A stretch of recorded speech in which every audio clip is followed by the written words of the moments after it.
And right now we are joined by Bohdan Nahaylo, editor-in-chief of Kyiv Post. Sir, thank you very much for joining us tonight. Good evening, everybody. It's a pleasure to be with you again. Good evening, Bohdan. Thank you for taking the time. So you probably just heard our conversation with our correspondent in Kyiv, Oz Kataji. So what is the political landscape looking like in the context of what's happening in the Middle East from the Ukrainian perspective? Political landscape is holding. There's unity, and despite various changes that are going on as we speak at the top in the military command and in terms of the presidential office, there's a united front. So that's good. But I think what Zelensky has said in the last day or two is that, look, we've seen that Israel has come under attack, and both the United States and Britain and others have rallied to its defense and have shot down essentially Iranian missiles and the Shaheds, the drones. Why is this not happening in the case of Ukraine? Ukraine is not a NATO member, nor is Israel. Why don't you support us in the same way as you support Israel? For God's sake, it's the same sort of struggle. Iran is an ally of who? Russia, right? And this is not just a localized issue. This is a broader issue with the axis of Russia, Iran, China, North Korea, perhaps others. Fighting well, Bohdan, against, I'm sorry, but to your point, Zelensky said that Ukraine, the Middle East and the rest of the world all equally deserve just and reliable peace. So let me just turn that question to you right now. Why is it that they're not treated equally when we speak about that aid package in the United States? You know, we don't have clarified information whether Ukraine's aid is going to be included in that package. Is it just going to be Israel's? Why is it like that? Many people ask that questions.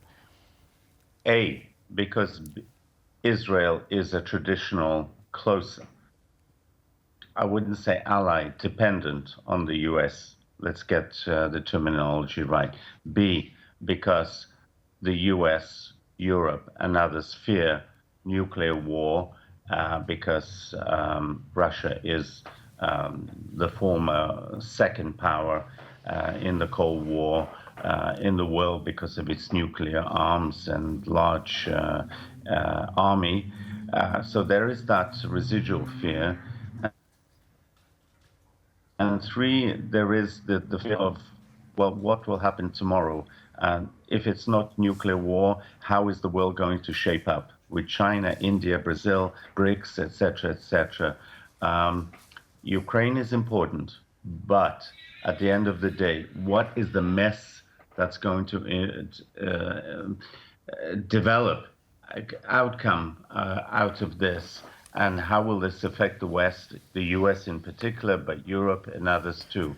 So these are factors that people are thinking about and discussing. It's quite interesting you say that, Bohdan. Just following on from that, I mean, what would Ukraine like to see?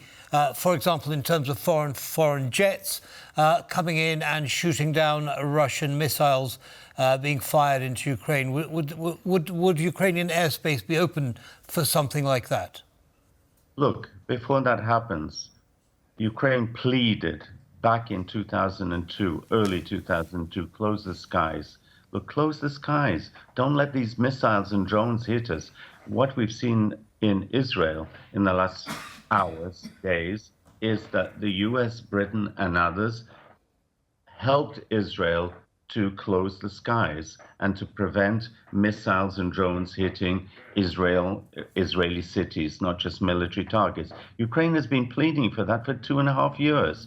And so I think the lesson that we draw from this is, if it can be done in the case of Israel, why can it not be done in the case of Ukraine? Meaning, Ukraine doesn't ask for Polish American, British boots to be on the ground in Britain. It asks for our skies, at least, to be closed, defended. And this can be done from outside of Ukraine. Look, Ukraine is a sovereign country. It's an independent country recognized by the UN. Russia is the aggressor. It's fighting on Ukrainian territory. What Ukraine wants and asks and pleads for is for defense of its airspace and its territory.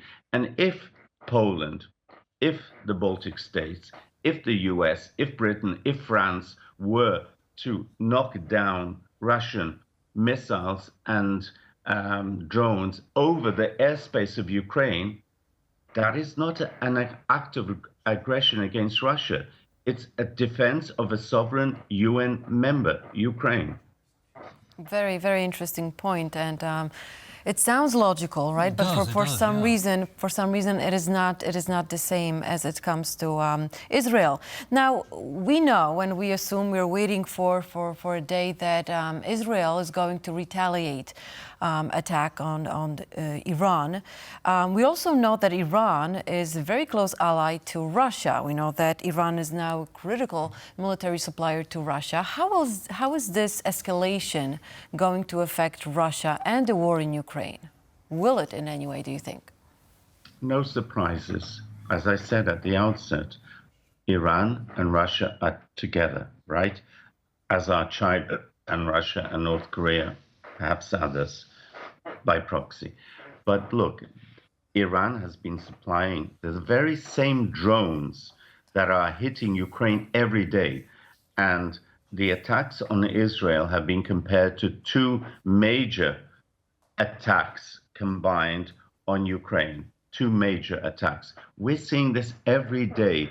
And the majority of the weapons used by the Russians have been Iranian-made drones. Like, you know, they are in partnership. Americans tell Ukraine, back off, don't attack Russia, don't attack strategic oil places, depots, military sites, etc.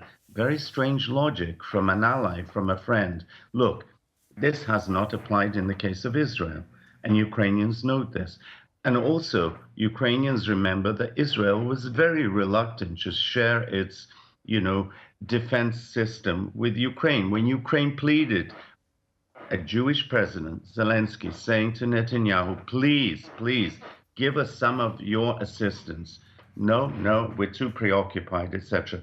Maybe lessons have been learned, finally, after this exercise. So maybe, despite the damage done and the threats in the air, at the end of the day, lessons will have been learned. Well, we certainly hope they have. Bohdan, thank you very much again for coming along and sharing your time with us. Have a good evening, sir. Stay safe. Bohdan, Do thank you. widzenia I dobranoc. Thank you very much.